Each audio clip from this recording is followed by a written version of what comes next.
बोलिए सच्चिदानंद भगवान की जय। सभी साधनाओं के आगे, सभी संत तपस्वी पतिव्रताओं के आगे निम्न पड़ जाते हैं। पतिव्रताओं की शक्ति बहुत होती है। ऐसी ही एक कथा पतिव्रता सुभा की मालूम पड़ती है कि वह सुभा सबसे आगे थी। प्राचीन काल में नरोत्तम नाम से प्रसिद्ध एक ब्राह्मण थे। वे अपने माता पिता का त्याग करके तीर्थ सेवन के लिए चल दिए। तीर्थों में घूमते समय उनके वस्त्र प्रतिदिन आकाश में बिना ही किसी आधार के सूखते थे। इससे अहंकार वश वे कहने लगे कि मेरे समान पुण्यात्मा और महायशस्वी कोई नहीं है। एक दिन ऐसा कहते हुए उनके ऊपर एक बगुले ने वीट कर दी। ब्राह्मण ने क्रोध में आकर उसे शाप दे दिया, जिससे बगुला भस्म हो गया। इस पाप के कारण अब उनकी धोती आकाश में नहीं ठहरती थी। इससे उन्हें बड़ा दुख हुआ। तब आकाशवाणी हुई कि तुम धर्मात्मा मूक चांडाल के पास जाओ, वहां जाने से तुम्हें धर्म का ज्ञान होगा। यह सुनकर नरोत्तम मूक चांडाल के घर गए। उस समय मूक चांडाल अपने माता पिता की सेवा में संलग्न था। नरोत्तम ने उससे कहा कि तुम मेरे पास आओ, मैं तुमसे सबके सनातन हित की बात पूछता हूं, उसे ठीक ठीक बताओ। इस पर मूक चांडाल बोला, मैं माता पिता की सेवा करने के बाद आपकी आवश्यकता पूर्ण कर सकूंगा, तब तक ठहरिए। इससे नरोत्तम आग बबूला हो गए। जब चांडाल बोला, आप क्यों व्यर्थ विरोध करते हैं? मैं बगुला नहीं हूं और अब आपकी धोती आकाश में नहीं ठहर पाती है। इससे आकाशवाणी सुनकर आप मेरे घर आए हैं। अब थोड़ी ठहरे तो मैं आपके प्रश्न का उत्तर दे सकता हूं, अन्यथा आप पतिव्रता सुभा के पास जाइए। तदनंतर चांडाल के घर में जो ब्राह्मण रूप श्री विष्णु भगवान सदा निवास किया करते थे, वे निकलकर नरोत्तम से कहने लगे कि चलो मैं भी पतिव्रता देवी के घर चलता हूं। नरोत्तम कुछ सोचकर उनके साथ चल दिए। रास्ते में उन्होंने पूछा, वह पतिव्रता कौन है, उसका शास्त्र ज्ञान कितना है तथा पतिव्रता क्या लक्षण है, इस बात को आप ठीक ठीक बतलाइए। ब्राह्मण रूपधारी श्री भगवान बोले, ब्राह्मण, नदियों में गंगा जी, स्त्रियों में पतिव्रता और देवताओं में भगवान विष्णु श्रेष्ठ हैं। तो पतिव्रता नारी प्रतिदिन अपने पति के हित साधन में लगी रहती है। वह अपने पितृ कुल और पति कुल दोनों का उद्धार कर देती है। जो स्त्री पुत्र की अपेक्षा सौगने स्नेह से पति की आराधना करती है, राजा के समान उसका भय मानती है और पति को भगवान का स्वरूप समझती है, वह पतिव्रता है। जो पति के साथ गृह कार्य में दासी, रमण काल में रमणी तथा भोजन के समय माता के समान आचरण करती है और जो विपत्ति में उनको नेक सलाह देकर मंत्री का काम करती है, वह स्त्री पतिव्रता मानी गई है।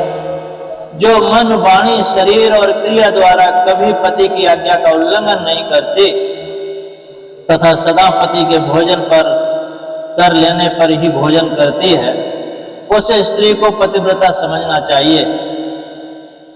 जिस जिस शैया पर पति शयन करते हैं, वहां तो प्रतिदिन यत्न पूर्वक उनकी सेवा करती है। पति के प्रति कभी जिसके मन में डाह नहीं पैदा होती, कृपणता नहीं आती और जो मान भी नहीं चाहती, पति की ओर से आदर मिले या अनादर, दोनों में जिसकी समान बुद्धि रहती है, ऐसी स्त्री को पतिव्रता कहते हैं। जो साध्वी स्त्री सुंदर वेशधारी भी पर पुरुष को देखकर उसे भ्राता, पिता और पुत्र के तुल्य मानती है, वह पतिव्रता है।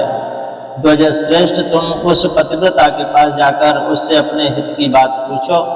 उसका नाम सुभा है। वह रूपवती युवती है, उसके हृदय में दया भरी हुई है। यूं कहकर भगवान वहीं अंतर्ध्यान हो गए।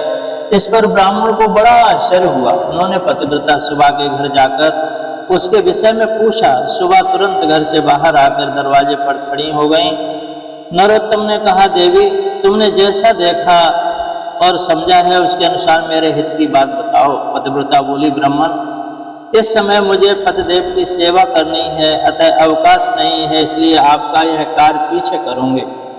इस समय मेरा आतिथ्य ग्रहण कीजिए। नरोत्तम ने कहा, मुझे भूख प्यास और थकावट नहीं है, मुझे अभीष्ट बात बताओ, अन्यथा मैं तुम्हें शाप दे दूंगा। इस पर पतिव्रता बोली, गजश्रेष्ठ मैं बगुला नहीं हूं, आप धर्म और तुलाधार के पास जाइए। धर्म तुलाधार के पास जाइए, उन्हीं से अपने हित की बात पूछिए। यूं कहकर सुबह घर के भीतर चली गई। उसकी बात सुनकर नरोत्तम ब्राह्मण को बड़ा विस्मय हुआ। तब ब्राह्मण वेशधारी श्री भगवान ने आकर बतलाया कि यह सुबह पतिव्रता है, इसी से यह भूत भविष्य और वर्तमान तीनों कालों की बातें जानती है। पतिव्रता सुबह के पातिव्रत्य प्रताप से भगवान उसके घर भी ब्राह्मण के रूप में निवास किया करते थे और अंत में वह पति के सहित भगवान के साथ परम धाम में चली गई। स्त्रियों के लिए कल्याण का बहुत ही सुगम साधन है पातिव्रत्य धर्म। इसके करने में न तो कोई कष्ट है और न कोई खर्च ही। यदि कहें कि स्त्रियों का कल्याण पातिव्रत्य धर्म के पालन से कैसे होता है, सो ठीक है, यह शास्त्र की आज्ञा है कि स्त्री का पातिव्रत्य धर्म के पालन मात्र से कल्याण हो जाता है और शास्त्र भगवान का विधान है तथा भगवान के विधान के किए हुए नियमों के अनुसार चलने से परमात्मा की प्राप्ति होना उचित ही है। यदि कहें कि ऋते ज्ञानान्न मुक्ति, ज्ञान के बिना मुक्ति नहीं होती, तो यह ठीक है। पातिव्रत धर्म के प्रभाव से स्त्री के राग द्वेष आदि दोषों का नाश हो जाता है।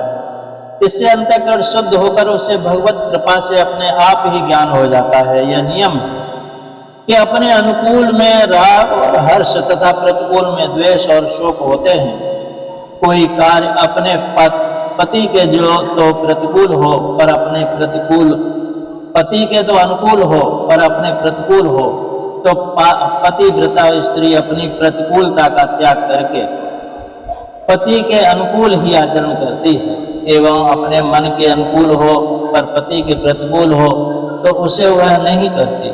इस प्रकार अपनी अनुकूलता प्रतिकूलता पर बार बार आघात पड़ने से अपनी अनुकूल प्रतिकूल प्रवृत्तियां नष्ट हो जाती हैं, जिससे उन वृत्तियों से उत्पन्न होने वाले राग द्वेष हर्ष शोक और आदि विकारों का अत्यंत अभाव होकर उसका अंतःकरण शुद्ध हो जाता है एवं भगवत कृपा से परमात्मा के स्वरूप का यथार्थ ज्ञान हो जाता है, वह परमात्मा को प्राप्त हो जाती है।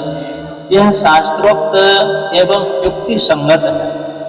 पुरुष यज्ञ दान तप होम सेवा पूजा तीर्थ व्रत श्राद्ध आदि जो भी कुछ धार्मिक कार्य करता है अपनी पत्नी को साथ लेकर ही करने से उसका वह कार्य सफल होता है, क्योंकि विवाह संस्कार के समय पत्नी की प्रार्थना पर पुरुष यह बात स्वीकार करके उसके साथ नियमबद्ध हो जाता है। इसलिए पति के किए हुए धार्मिक कृत्य में सम्मिलित होने के कारण पत्नी उसके आधे हिस्से की भागिनी होती है, क्योंकि स्त्री के लिए विवाह की विधि ही वैदिक संस्कार माना गया है तथा उसके लिए पति की सेवा ही गुरुकुल में निवास और गृह कार्य ही अग्नि की परिचर्या है।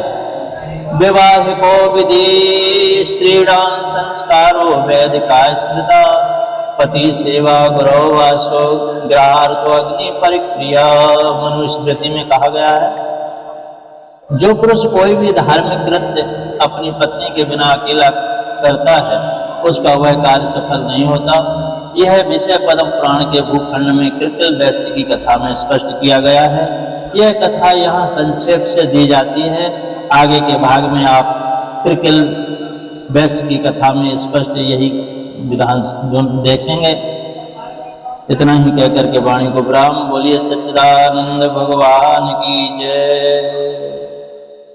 हरिओम तत्सत, हरिओम तत्सत, हरिओम तत्सत। सोहम सोहम सोहम।